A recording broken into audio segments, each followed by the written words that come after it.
butu ya lendi ya lobby esengeli koyeba ke salaki ba dégâts makasi awa na masina quartier 1 kozwa baveni lokola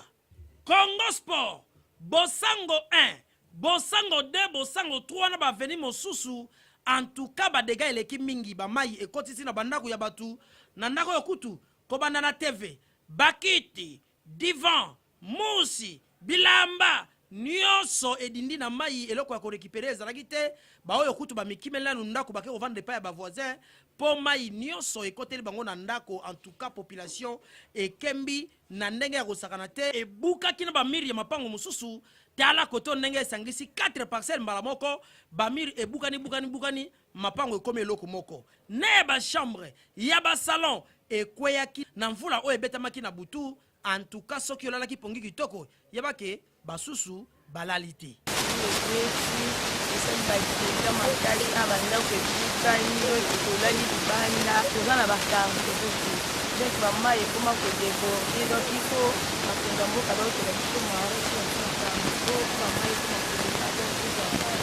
Lali lobi te papa mai ko tuna ndaku ti na forme ti na niveau ya kingo na papa mai bele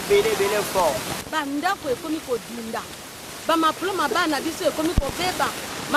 babuka lopango ekomi kodinda biloko ekomi kobeba biso e biso tokosuka wa biso toza bana Kongo te bino bakonzi bozotala kaka bakote ya bagombe kote ya balimete biso ntango kote oyo na masina biso Kongo quartier boba kotalaka biso te mpo na nini.